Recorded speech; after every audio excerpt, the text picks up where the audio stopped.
રાજકોટમાં શાસક પક્ષના બે મોટા નેતાઓ વચ્ચે મહાભારત સર્જાયું છે। જ્યાં સુરત બાદ રાજકોટની અંદર ભાજપમાં આંતરિક વિખવાદ ચરમસીમાએ છે। રાજકોટમાં મેયર અને ધારાસભ્ય વચ્ચે તું મેમે, ધારાસભ્ય અને મેયર મોટા નેતાઓ વચ્ચે આમને સામને દિવાળી કાર્નિવલના આમંત્રણ કાર્ડ મામલે શાબ્દિક બોલાચાલી। ધારાસભ્ય દર્શિતા શાહ અને મેયર નૈના પીરડિયા વચ્ચે બોલાચાલી। શહેર ભાજપ પ્રમુખની હાજરીમાં આ માહોલ ગરમાઈ ગયો।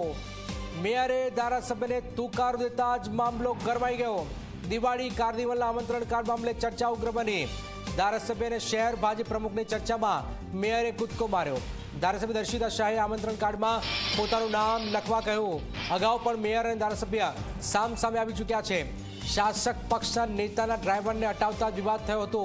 મેયરથી અનેક મહિલા કોર્પોરેટરો નારાજ હોવાની ચર્ચા છે।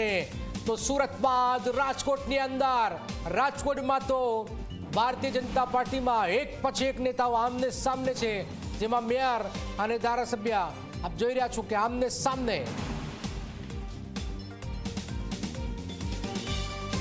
રાજકોટમાં ભારતીય જનતા પાર્ટીમાં એક પછી એક વિવાદ અને હવે મેયર અને ધારાસભ્ય ખુલ્લેઆમ। ગૌરવ જોડાઈ ગયા છે। ગૌરવ, શું છે આખો મામલો? સુરત તો હજુ શાંત થયું નથી, ત્યાં આ રાજકોટમાં તો ટોપ કેડરના નેતાઓ મેયર અને ધારાસભ્ય આમને સામને આવી ગયા છે અને ફજેતી સામે આવી રહી છે બંનેને। ગૌરવ, જનક, રાજકોટ શહેર ભાજપની અંદર આંતરિક જૂથવાદ છે તે છેલ્લા ઘણા સમયથી ચાલી રહ્યો છે અને આજે જ્યારે રાજકોટ મહાનગરપાલિકાની સંકલનની બેઠક મળી હતી, એ સંકલનની બેઠક પૂર્ણ થયા બાદ ધારાસભ્ય ડોક્ટર દર્શિતા શાહ છે તે રાજકોટ શહેર ભાજપના પ્રમુખ માધવ દવે સાથે ચર્ચા છે તે કરી રહ્યા હતા અને એ સમયગાળા દરમિયાન દિવાળી કાર્નિવલનું જે કાર્ડ છપાવવાનું હોય તે કાર્ડને લઈને તે બંને વચ્ચે ચર્ચા છે તે ચાલી રહી હતી। એ સમયગાળા દરમિયાન ધારાસભ્ય ડોક્ટર દર્શિતા શાહ છે કે તેમને શહેર ભાજપના પ્રમુખને કહ્યું હતું કે પશ્ચિમ વિધાનસભા બેઠકની અંદર આ કાર્યક્રમ થતો હોવાથી તેમનું અધ્યક્ષ સ્થાનમાં તેમનું નામ લખવામાં આવે। એ સમયગાળા દરમિયાન મેયર નૈનાબેન પેટડિયા છે કે તેઓએ આ બંનેની વચ્ચે જે ચર્ચા ચાલી હતી એમાં કૂદકો માર્યો હતો ને તેમને કહ્યું હતું કે જે પણ કાર્યક્રમો થાય છે રાજકોટમાં તે રેસકોર્સ ગ્રાઉન્ડ આસપાસ થતા હોય છે અને તેને કારણે અધ્યક્ષનું નામ છે તે બદલાતું રહેતું હોય છે। પરંતુ આ જે ચર્ચાની વચ્ચે જ્યારે મેયરે કૂદકો માર્યો અને ત્યારે મેયર નૈનાબેન પેટડિયા અને ધારાસભ્ય ડોક્ટર દર્શિતા શાહ છે તે બંનેની વચ્ચે તૂતુ મેમે છે તે જામી પડી હતી અને તમામ જે સંકલનની અંદર ભાજપના કોર્પોરેટર ઉપસ્થિત રહ્યા હતા તે પણ ચોંકી ઉઠ્યા હતા। જે ધારાસભ્ય ડોક્ટર દર્શિતા શાહ છે તે સંકલનની આ બેઠકની અંદર જે ચર્ચા પૂર્ણ થઈ અને ત્યાર પછી તેઓ નારાજ થઈ અને જતા રહ્યા હોવાની વાત છે તે સામે આવી રહી છે। પરંતુ ક્યાંક રાજકોટ શહેરની અંદર મેયર છે કે તે પોતાની મનમાની છે તે ચલાવતા હોવાની વાત છે તે સામે આવી રહી છે અને તેને કારણે સંકલનની અંદર આ પ્રકારનો અભાવ છે તે અવારનવાર સામે આવતો હોય છે। મેયર જે નૈનાબેન પેટડિયા છે કે તેઓ અગાઉ પણ ચર્ચામાં આવ્યા હતા, કારણ કે શાસક પક્ષના નેતા લીલુબેન જાદવના ડ્રાઈવર છે તેની અચાનક જ બદલી છે તે કરી દીધી અને ત્યાર પછી તેમને છૂટા કરી દીધા હતા। એ સમયગાળા દરમિયાન પણ શાસક પક્ષના નેતા લીલુબેન જાદવ છે કે તેમને પોતાની નારાજગી વ્યક્ત કરી હતી। સમગ્ર મામલો મીડિયા સમક્ષ આવ્યો હતો અને ભારે વિવાદ છે તે થયો હતો। અવારનવાર રાજકોટના મેયર નૈનાબેન પેટડિયા છે કે તે આ પ્રકારના વિવાદની અંદર સામે આવે છે અને ક્યાંક આ પ્રકારની ચકમક છે તે રાજકોટ શહેર ભાજપની અંદર અવારનવાર જોવા મળી રહે છે। સાથે જ મહિલા કોર્પોરેટરો છે તે પણ ખુદ મેયરથી નારાજ હોવાની ચર્ચાઓ છે તે જોરશોરથી ચાલી રહી છે। જી જનક, બિલકુલ બિલકુલ, આ ખૂબ જ મહત્વપૂર્ણ ઘટનાક્રમ। ગૌરવ, આપણી પાસે આવીશું, આભાર। મૂળ વાત એ છે, રાજકોટના મેયર નૈનાબેન જોડાઈ ગયા છે। નૈનાબેન, આ જે ખબરો સામે આવી રહી છે, શું થયું છે તમારે ત્યાં? કાંઈ થયું નથી સાહેબ, હવે આ તો ઘરનો ડાયરો હોય, આપણે તો ઘરનો ડાયરો છે તો પછી આ ડાયરો કેમ બહાર? ઘરના ડાયરા બહાર કેમ? ઘરનો ડાયરો છે સાહેબ, એવું કાંઈ નહીં। નૈનાબેન, આજની વાત તો છે નહીં, આ તો ઘણા સમયથી તમારા ડ્રાઈવરને હટાવી દીધો તો જગ જાહેર છે, એમાં કઈ છુપાવવાની વસ્તુ નથી। ડ્રાઈવરની ફાળવણી મારામાં ક્યાં આવે છે સાહેબ? શું થયું છે? ચર્ચા છે કે તમારે અને ધારાસભ્ય ના હવે એવું કાંઈ નથી। દર્શિતાબેનને કઈક ઝઘડો થયો છે, શું થયું જરા સમજવા માંગે છે, ક્લેરિટી। ઝઘડો એમની સાહેબ ઝઘડો થયો જ નથી, આ તો ખોટું ઇસ્યુ બનાવે છે। કોણ બનાવે છે ઇસ્યુ? એ તો આપણે શું હવે કહેવાનું, કાંઈ કોઈનું એમાં નહીં પડવાનું। નહીં, કઈક તો પરિવાર ક્ષેત્રમાં તો એવું થોડું કોઈ આપણે। નૈનાબેન, તમે તો સજ્જન છો, પણ કોણ છે એ લોકો કે જે તમને આ રીતે તમારા પદથી લોકોને પચતું નથી? કોણ છે આ લોકો?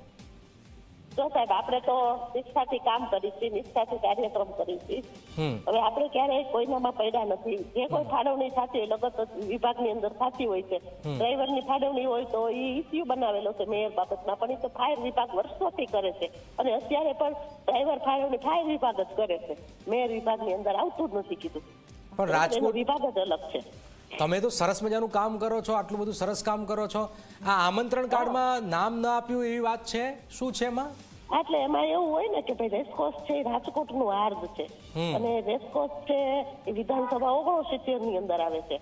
હવે અત્યારે કાર્નિવલ ઉત્સવ છે, આતશબાજી, રંગોળી સ્પર્ધા, સાયક્લોથોન, અને આજે સ્વદેશી મેળો પણ છે. આ બધા કાર્યક્રમો રેસકોર્સની અંદર આપણે કરતા હોય તો સ્વાભાવિક છે ધારાસભ્ય તરીકે બેનને એવી લાગણી કે મારું નામ આમાં હોવું જોઈએ. હવે આ કાર્યક્રમ વખતે મારે ધારાસભ્ય, સંસદ સભ્ય, મંત્રીમંડળ અને પ્રભારી મંત્રી, પ્રમુખ એ બધાનું ધ્યાન રાખી અને મહેમાનોની યાદી બનાવાતી હોય છે. એટલે સ્વાભાવિક આગ્રહ એવો હોય કે ભાઈ મારા વિધાનસભામાં મારું જ નામ હોવું જોઈએ. હવે અમે તો કાર્યક્રમ કરી છીએ, મેયર તરીકે મારે પણ એ પણ જોવાનું થતું હોય છે કે સંસદ સભ્ય, ધારાસભ્ય, પ્રમુખ કોઈ એવા રહી ન જાય પત્રિકાની અંદર, એટલે બધાને આવરી લઈને પત્રિકાની અંદર મુખ્ય મહેમાનમાં બધાના નામ આવી જાય. તો આ વિવાદ ક્યાંથી થઈ ગયો છે તો કે નામ નથી લખ્યું મારું, એવું કહે છે બેન? તો ના, સાયક્લોથોનમાં બેનનું નામ છે ને અધ્યક્ષતાને, તો બેનનું નામ છે અધ્યક્ષતાને. તો બેનનો પ્રશ્ન એ હતો કે મારું જ નામ હોવું જોઈએ એમ. વિધાનસભા 69 જે કાર્યક્રમ ને સ્થળ નક્કી થતું હોય 69 આવતું હોય તો મારું અધ્યક્ષતાને નામ હોવું જોઈએ. રાજકોટનું હાર્દ રેસકોર્સ વર્ષોથી રહ્યું છે. એમાં વજુભાઈ વાડા હોય કે વિજયભાઈ રૂપાણી હોય, ત્યારે આ બધા કાર્યક્રમો થતા જ હતા. ત્યારે અલગ અલગ મહેમાન તરીકે બધાને આપણે નિમંત્રણ આપતા હોય છે. પણ તમે તો સરસ કામ કરી રહ્યા છો, તમને આ બધા કોમ હેરાન કરે છે બધા લોકો? હું તો સાહેબ કામ કરવા વાળી વ્યક્તિ છું, બરોબર. આપણે સારું કામ કરવું એમાં મને રસ છે. બધું ચાલે રાખે, મન મોટું રાખવાનું. એક ચર્ચા એવું છે કે ઘણા બધા ધારાસભ્યો અને ઘણા બધા કોર્પોરેટરો તમને હટાવવાના પ્રયત્નો કરી રહ્યા છે કે ભાઈ અમે નયનાબેનને હટાવીશું, નયનાબેન બહુ મનમાની કરે છે, બહુ દાદાગીરી કરે, એવી ચર્ચાઓ છે ત્યાં. એની દાદાગીરી કરી મને પુરાવા તો આપે. મનમાની કરે છે, એમનું ચાલે એમ જ કરે છે. શું મેં મનમાની કરી? મને પુરાવા તો આપે. એ લોકોને પૂછો જે ધારાસભ્યો બધા કરી રહ્યા છે. બધા ઘણા સમયથી કહે છે કે નારાજગી છે ધારાસભ્ય મેયર સામે. ઘણા સમયથી આ લોકો, આજની વાત તો થોડી છે, ઘણા સમયથી તમારા રાજકોટમાં ચાલે છે બધી વસ્તુ. એવું નથી ભાઈ, બધાની વિચારધારા અલગ અલગ હોતી હોય છે. મેં કોઈ યાર એવો વ્યવહાર પણ કર્યો નથી કે જેને એવું થાય. જે કામ હોય તો હું તો વિનમ્ર સ્વભાવથી કામ કરું છું. પણ તમે આટલું સરસ કામ કરો છો તો તમે ઉપર રજૂઆત કેમ નથી કરતા કે આ લોકો મને હેરાન કરે છે? ઉપર ખબર જ હોય ને બધાએ. મને કોઈ ઠપકો નથી આપ્યો ક્યારે. કોઈ ઠપકો નથી આવ્યો. કામ કરવા વાળી વ્યક્તિ છે, હું કામ કરવા વાળી વ્યક્તિ છું. કામ કરે નહીં નૈનાબેન, તમે સરસ કામ કરો છો, પણ આ ધારાસભ્ય તમારી પાછળ પડી ગયા છે એટલે કહું છું. આ ધારાસભ્ય પાછળ પડી ગયા છે તમારા? નથી, કદાચ હું એની પાછળ પડી ગઈ. અચ્છા, આપણામાં નથી પડતા સાહેબ. રાજકોટમાં ઘણા બધા કામ છે. આવા નાની નાની વાતમાં ટીઆરપી ગંજન નથી, મારી કઈ ભૂમિકા નથી. વાત સાચી. મીડિયા સમાજ ક્યાં કર્યું હતું? હું પ્રયાગ ગઈ હતી, હુકમ લઈને ગઈ હતી, ભાવ ભરવાની તૈયારી હતી મારી, અને હું કમિશનરનો હુકમ લઈને, ડ્રાઈવરનો હુકમ બધાનો લઈને હું ગઈ હતી. તોય મારી યાર આવું છે, તો ફાયર વિભાગ ડ્રાઈવરની ફાળવણી કરે છે, તોય મારું નામ દઈ દીધું છે. ભાઈ જે હકીકત છે ને એમાં શું હું પડું? તે સોંપણી ડ્રાઈવરની ફાયર વિભાગ વર્ષોથી કરતું આવ્યું છે, એ મેયર ઓફિસથી થતી નથી. તો હું શું કામ એમાં વચમાં પડું? આ તો ખોટી ભાવનાથી ઈટે છે, અને અમુકને જાણકારી નથી કે 2 રૂપિયાનો ભાવ, 2 રૂપિયાનો ભાવ. તેને જાણકારી જાહેર કરી છે, ખુદને ખબર નથી કે 2 રૂપિયાનો ભાવ તો 1981 થી બદલી અને 10 રૂપિયાના ભાવથી આપણે બહાર જઈ શકી છીએ. બિલકુલ, ખૂબ ખૂબ આભાર નૈનાબેન, તમે સાચી વાત રજૂ કરી છે અને તમે કામ સારું કરી રહ્યા છો. મૂળ વાત તો એ છે કે રાજકોટની અંદર મેયરે કહ્યું છે કે મેં તો ફરી રજૂઆતો કરી છે પણ અમારી ઉપરની રજૂઆતો કોઈ સાંભળતું નથી, અને આ ભારતીય જનતા પાર્ટીમાં આંતરિક વિખવાદ ચરમસીમાએ.